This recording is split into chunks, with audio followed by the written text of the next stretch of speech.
네, 오늘도 예배하고 말씀 듣는 우리 모든 성도님들에게 하나님께서 말씀의 은혜로 함께해 주시기를 간절히 축복합니다.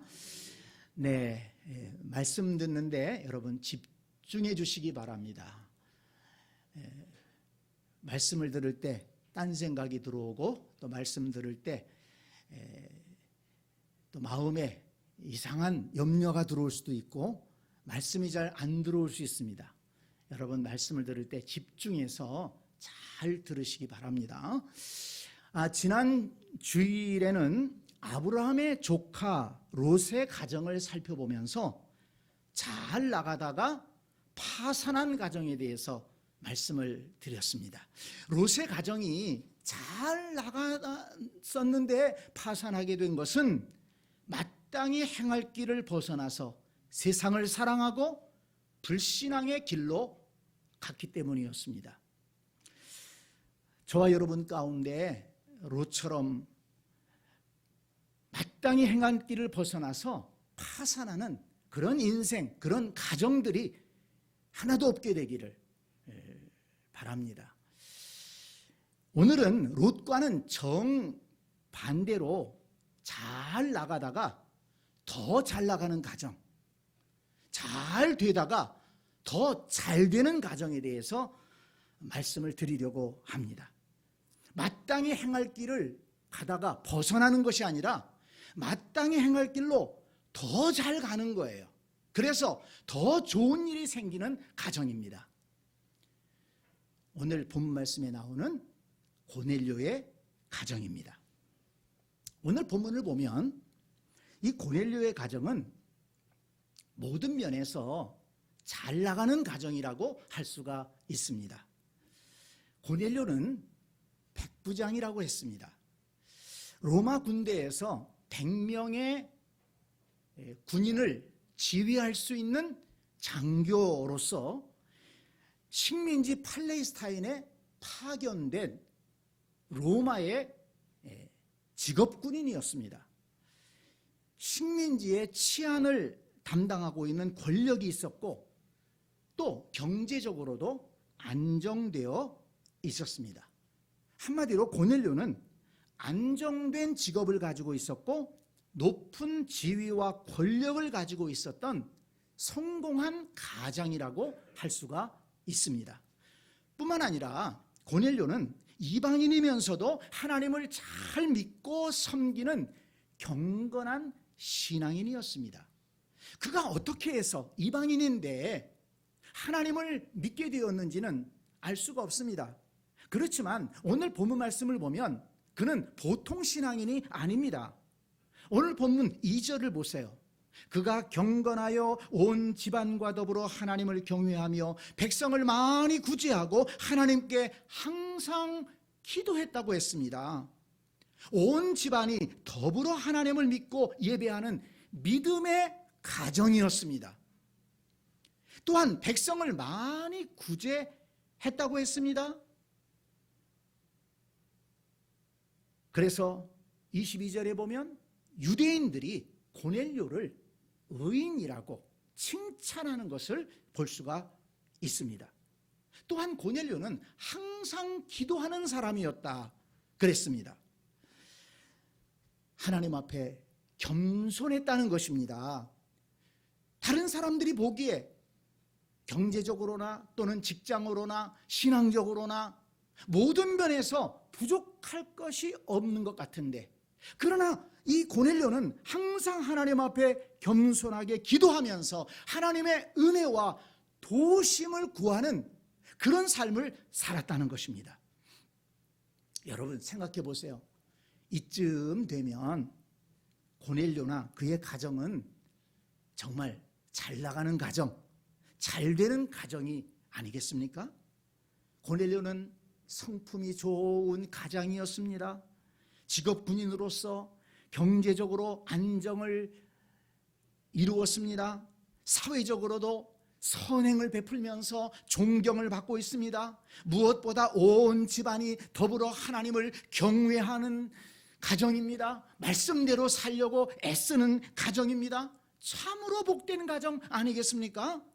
저와 여러분의 가정도 고넬료의 가정처럼 믿음 안에 하나 되고 평안하고 형통한 가정, 점점 더 잘 되는 가정이 될 수 있기를 주님의 이름으로 축복합니다. 그런데 고넬료의 가정은 거기서 그치지 않는다는 것입니다. 잘 나가던 가정인데 더 잘 나가는 거예요. 잘 되는 가정인데 더 잘 되는 일이 있는 것입니다. 오늘 본문 3절 말씀을 보세요. 고넬료가 기도하는데 하나님께서 환상 중에 사자를 보내서 말씀하십니다. 두 가지를 말씀하시는데요. 먼저는 4절을 보면 내 기도와 구제가 하나님 앞에 상달되어 기억하신 바가 되었으니 그랬습니다. 얼마나 귀한 일입니까? 기도하고 있는데 하나님께서 천사 사자를 보내서 내 기도와 구제가 하나님께 상달되었다. 하나님께 그 믿음과 그의 신앙생활이, 그의 선행이 인정받았다는 것입니다. 얼마나 놀라운 일입니까? 그리고 또 5절을 보니까 욥바의 사람을 보내서 무두장이 시몬의 집에 거하고 있는 베드로 사도를 초청하라고 말씀을 전했습니다. 그래서 기도를 마치자마자 이 고넬료는 하인 가운데 한 사람, 또 자기 부하 가운데 경건한 사람, 그 사람을 불러가지고 빨리 욥바에 가서 베드로 사도를 모셔와라, 그렇게 보냅니다. 그리고 얼마 후에 베드로 사도는 고넬료 집에 와서 말씀을 전하게 됩니다. 세례 요한으로부터 시작해서 예수 그리스도의 나심은 어떠했는지, 그리고 그가 가르치고 전파하고 치료했던 놀라운 이 땅에서의 사역에 대해서 자세하게 말씀을 전했습니다. 십자가에서 죽으시고 부활하시고 부활하신 다음에 계셨던 40일 동안의 행적에 대해서, 또 감람산에서 승천하셨던 그 영광스러운 장면에 대해서 생생하게 말씀을 전했습니다. 그리고 그 후에 예수 그리스도께서 산자와 죽은 자의 심판주가 되시고 그 이름을 힘입어 죄 사함을 얻을 수 있는 권세가 있다는 것을 전하라고 하신 그것까지도 베드로는 말씀을 다 전했습니다. 오늘 본문 36절에서 43절까지 나오는 말씀입니다. 그런데 말씀을 듣는 중에 이와 같이 베드로로부터 생생한 말씀을 듣는 중에 놀라운 일이 일어났습니다. 44절부터 보니까 베드로가 이 말을 할 때에 성령이 말씀 듣는 모든 사람에게 내려오시니 베드로와 함께 온 할례 받은 신자들이 이방인들에게도 성령 부어주심으로 말미암아 놀라니 이는 방언을 말하며 하나님을 높임을 들음이로라 그랬습니다. 예상하지 못했던 은혜가 그 자리에 임했던 것입니다. 말씀을 듣던 모든 사람에게 성령이 임하고 방언을 하면서 하나님을 높이는 것입니다. 하나님을 찬양하는 것입니다. 베드로도 놀랐고 또 함께 갔던 유대인 성도들도 깜짝 놀랐습니다. 베드로는 이방인들에게도 성령이 임한 것을 보고 감사하면서 그 자리에서 말씀을 들었던 모든 사람에게 예수 그리스도 이름으로 세례를 베풀었습니다. 여러분, 고넬료 가정에서 일어났던 이 놀라운 사건은 이 기독교 역사에서 정말 중요한 사건입니다. 그냥 한 가정이 이렇게 은혜 받았구나, 이런 차원이 아닙니다. 지금까지는 유대인에게만 전해지던 예수 그리스도의 복음이 이제부터 이방인에게까지 문이 열리는 결정적인 계기가 이 바로 고넬료의 가정에서 시작되었다는 것입니다. 고넬료의 가정이 복음을 받아들이고 성령을 체험하게 되자 사도들은 하나님께서 이방인에게도 복음을 전하라고 하시는구나. 하나님의 뜻이 이방인에게도 복음을 전하는 데 있다는 것을 깨달아 알게 되었습니다. 하나님께서 고넬료의 가정을 사용하셔서 이방인에게도 복음의 문을 열도록 하신 것입니다. 그러니까 하나님께서 고넬료의 가정을 거룩한 도구로 사용하신 것입니다. 고넬료의 온 가족이 하나님의 은혜 받는 데서 그치지 않고 고넬료의 가정이 기독교 역사에 있어서 복음의 역사에 있어서 중요한 터닝 포인트에 하나님의 도구로 쓰임을 받게 되었다는 것입니다. 또 우리를 감동하게 하는 것은 고넬료의 가정의 온 집안 식구가 하나님의 말씀을 듣고 은혜와 성령을 체험하고 세례를 받고 더욱더 믿음 충만한 가정으로 성숙되었다는 것입니다. 온 집안이 예수를 믿어 구원받고 성령 충만하여 하나님께 인정받고 쓰임받는 것은 모든 그리스도인이 바라는 소망이 아니겠습니까? 그러나 많은 가정이 아직도 가족 복음화가 이루어지지 않아서 안타까워하고 있습니다. 또 교회는 나오지만 간신히 예배에 참석하고 신앙의 성장을 모르는 그런 안타까운 일들이 있지 않습니까? 그러나 고넬료의 가정은 온 집안과 더불어 하나님을 경외했는데 이번에는 친척들과 또 가까운 친구들까지 말씀을 듣고 은혜 받고 성령 받고 세례받는 믿음의 역사가 일어났다는 것입니다. 얼마나 놀라운 일입니까? 온 집안이 믿음 안에 하나 되고 구원받은 것만 해도 감사한데 하나님께 인정받고 쓰임받는 거룩한 가정이 되었습니다. 가정 모두가 예수 믿는 것만 해도 감사할 일인데 모두가 은혜 받고 성령 받고 성숙한 그리스도인으로 변화되었다는 것입니다. 은혜를 받았던 가정이 더 큰 은혜를 받은 것입니다. 믿음 생활 잘하던 가정이 하나님께 인정받고 더 크게 하나님께 쓰임받는 가정이 되었다는 것입니다. 잘 나가던 가정이 더 잘 나가게 되었습니다. 잘 되던 가정이 더 잘 되게 되었습니다. 좋은 일이 있던 가정이 더 좋은 일이 있게 되었습니다. 성도 여러분, 저와 여러분의 가정도 이와 같은 은혜, 잘 되던 가정이 더 잘 되는 가정으로 축복받는 역사가 있게 되기를 간절히 축원합니다.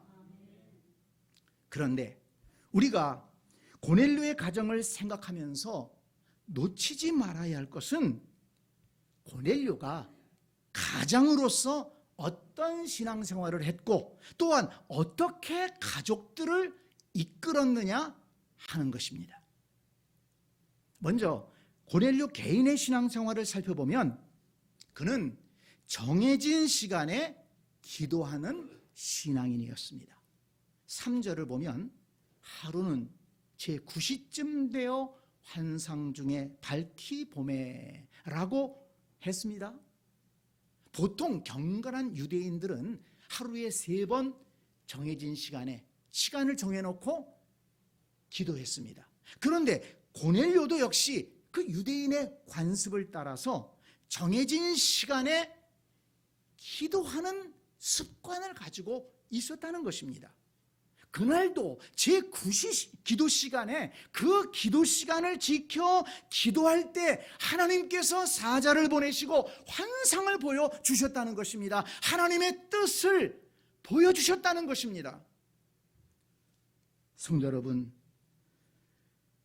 저와 여러분도 더 잘 되는 가정을 세워가기 원한다면 기도하는 신앙인이 되시기를 바랍니다. 기도하는 시간을 정해놓고 성전에 올라와 기도하시기를 바랍니다. 고넬료가 기도할 때 하나님께서 말씀을 주신 것처럼 저와 여러분도 기도할 때 하나님의 뜻을 깨달을 수가 있고 신령한 은혜를 체험할 수 있게 될 줄로 믿습니다. 고넬료의 기도가 밑받침되어서 그 가장의 기도가 밑받침되어서 그 가정이 믿음의 가정으로 세워질 수가 있었고 더 잘 되는 가정으로 발전해 나갈 수가 있었다는 것입니다. 또한 2절과 4절을 보니까 고넬료는 구제하기를 힘쓰며 이웃사랑을 실천하는 따뜻한 마음을 가진 신앙인이었다고 했습니다. 하나님께서 그에게 물질의 복을 주셨는데 고넬료는 그 물질을 쌓아놓거나 또는 이기적으로 사용하지 않고 가난한 사람들을 돕는데 아낌없이 내놓았다는 것입니다. 그래서 사람들이 고넬료를 의인이라고 칭찬하고 인정해 주었다는 것입니다.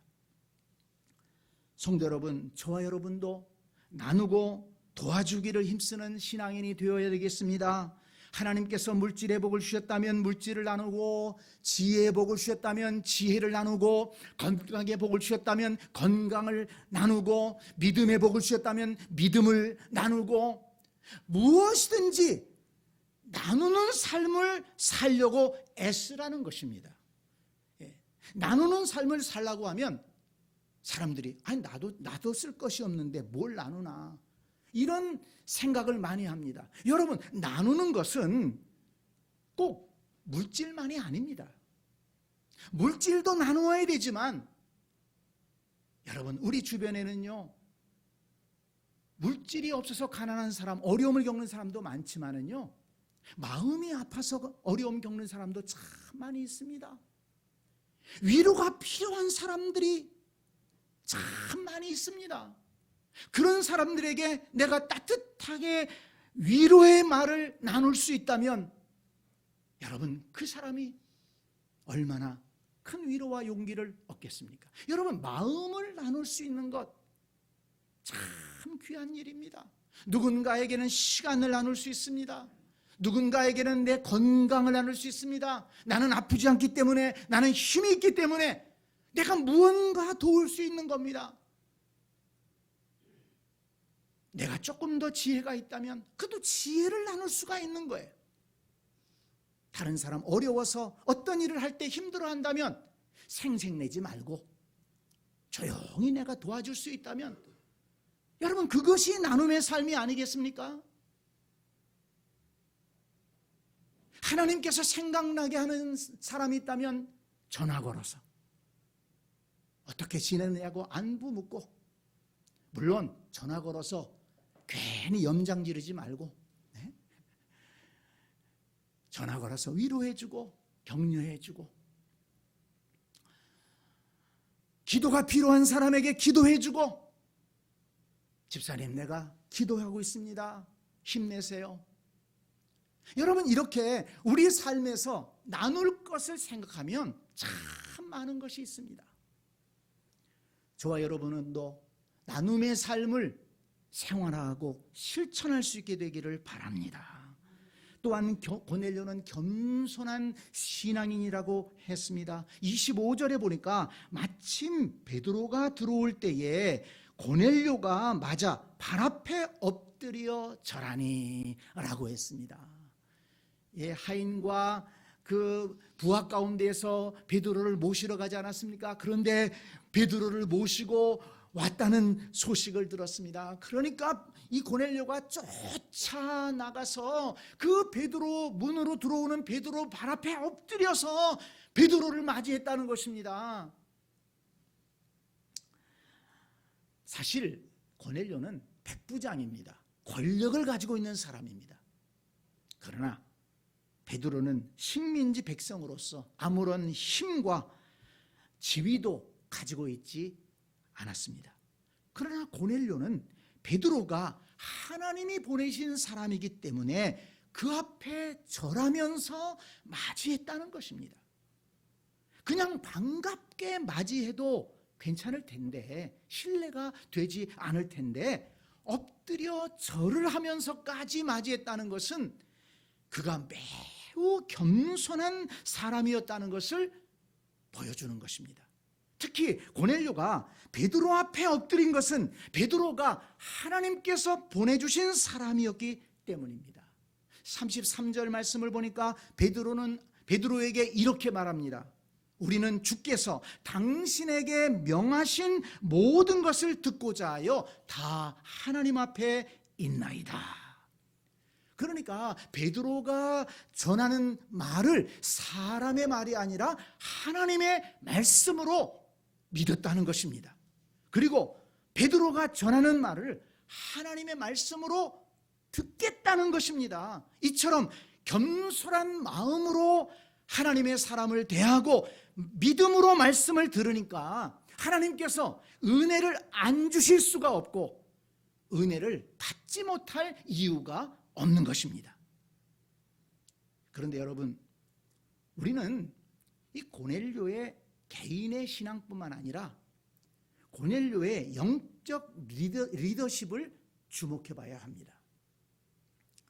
고넬료는 개인의 신앙도 모범적이었습니다. 시간을 정해놓고 기도하는 사람이었고 이웃에게 나눔을 실천하는 사람이었고 또 겸손한 신앙인이었습니다. 참 귀한 사람입니다. 그런데 그것도 참 모범적이었지만 혼자서 신앙생활을 한 것이 아니라 가족들도 믿음 안에 설 수 있도록 인도했고 은혜 받는 자리에 동참할 수 있도록 리더십을 발휘했다는 것입니다. 오늘 본문 2절을 보면 온 집안과 더불어 하나님을 경외하며 라고 했습니다. 저는 여기서 중요한 말씀이 더불어라는 것입니다. 더불어 하나님을 경외했다. 온 집안과 더불어 하나님을 경외했다. 여러분, 이 말씀을 잊어버리지 말기를 바랍니다. 여러분, 이 말씀을 마음에 담아두기를 바랍니다. 여러분, 이 말씀을 기도 제목으로 삼으시기를 바랍니다. 우리가 아까 찬송했지요. 559장 후렴에 보니까 고마워라 임마누엘, 예수만 섬기는 우리 집. 고마워라 임마누엘, 복되고 즐거운 하루하루. 그 찬송이 우리 가정의 찬송이 될 수 있기를 간절히 축원합니다. 혼자서만 하나님을 경외한 것이 아니고 온 집안과 더불어 하나님을 경외하고 하나님을 기쁘시게 하는 삶을 살았다는 것입니다. 많은 사람을 구제하는 것도 고넬료 혼자서 한 게 아니에요. 가족과 더불어 구제했습니다. 기도하는 것도 가족과 더불어 기도했습니다. 다시 말해서 고넬료는 영적으로도 가장으로서의 역할을 잘 감당했다는 것입니다. 고넬료는 일반 가정의 가장처럼 가족들의 필요한 것, 의식주를 잘 공급해 주고 생활하는 데 필요한 것들을 마련하기 위해서 애를 썼을 것입니다. 안정된 가정을 이루기 위해서 힘썼을 것입니다. 자녀들을 잘 양육했을 것입니다. 그들의 앞날을 열어주기 위해서 힘썼을 것입니다. 그러나 거기에서 끝이지 않고 하나님 중심의 믿음의 명문 가문이 될 수 있도록 리더십을 가지고 가정을 이끌어 갔다는 것입니다. 이것을 우리는 놓치지 말아야 합니다. 하나님, 저에게 가정에서 영적 리더십을 발휘할 수 있는 지혜와 힘을 주시옵소서. 우리의 기도 제목이 되어야 될 것입니다. 또 감동적인 것은 24절 말씀을 보면 베드로 사도가 고넬료의 집을 방문하게 되자 친척과 가까운 친구들까지 모아놓고 기다렸다는 것입니다. 그 결과 어떻게 되었습니까? 44절을 보면 베드로가 말씀을 전할 때 성령이 말씀 듣는 모든 사람에게 임했다는 것입니다. 고넬료가 혼자만 말씀을 들었다면, 혼자만 은혜 받고 끝났을 것입니다. 고넬료가 가족들만 모아놓고 그 말씀을 들었다면 가족들만 은혜 받고 끝났을 것입니다. 물론 그것도 굉장히 귀한 일이지요. 그런데 이 고넬료가 무슨 생각인지 친척들도 부르고 가까운 친구들도 부른 것입니다. 그 사람들은 물론 불신자들이에요. 그들을 다 불러다 놓고 베드로 사도를 모셔다가 부흥회를 연 것입니다. 복음의 말씀을 듣게 한 것입니다. 그랬더니 다 같이 말씀 듣고, 다 같이 은혜 받고, 다 같이 성령 받고, 다 같이 세례를 받게 된 것입니다. 경사가 난 것입니다. 여러분, 이 아름다운 역사는 고넬료가 자신도 신실하게 신앙생활을 하면서 동시에 그의 가정도 믿음 안에 설 수 있도록, 그의 친척과 친구들까지도 예수 그리스도를 믿을 수 있도록 리더십을 발휘하고 인도한 결과였다는 것을 우리는 잊지 말아야 될 것입니다. 고넬료의 영적 리더십이 그의 가정을 믿음의 가정으로 든든하게 세웠다는 것입니다. 성도 여러분, 고넬료의 신앙과 이 영적 리더십은 우리 시대의 믿음의 부모님들에게 큰 감동과 도전을 주고 있습니다. 우리의 가정도 잘 되다가 더 잘 되는 가정이 되어야 하지 않겠습니까? 하나님께 인정받고 하나님 나라를 위해 쓰임받는 믿음의 명문 가정이 되어야 하지 않겠습니까?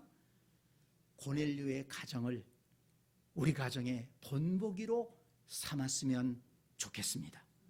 그러기 위해서 저와 여러분 모두가 고넬료의 신앙과 영적 리더십을 본받아야 되겠습니다. 기도하는 시간을 정해놓고 기도하는 기도의 사람이 되어야 하겠습니다. 하나님께서 내게 주신 자원으로 어려운 사람들을 돕는 일에 힘쓰며 살아야 되겠습니다. 겸손한 자세로 하나님 앞에 엎드리고 영적 지도자에게 순종하는 신앙생활을 해야겠습니다. 가족 모두가 구원받고 은혜 받을 수 있도록 마땅히 행할 길을 어릴 적부터 가르치고, 또 하나님의 은혜가 가족 모두에게 임하도록 간절히 기도하면서 가정을 이끌어야 하겠습니다. 알아서 잘 하겠지, 크면 잘 되겠지, 알아서 잘 하겠지, 그렇게 생각하지 말고 마음을 다하고 지혜를 모아서 영적 리더십을 발휘하라는 것입니다. 고넬료의 가정과 같은 복된 믿음의 가정이 우리 교회에 많이 나올 수 있게 되기를 기대합니다. 저와 여러분의 가정은 이제부터, 지금까지는 어떻게 됐든지 간에 이제부터는 잘 나가다가 더 잘 나가는 가정, 잘 되는데 더 잘 되는 가정, 좋은 일이 있는데 더 좋은 일이 많은 가정이 될 수 있기를 예수 그리스도의 이름으로 축복합니다. 아멘.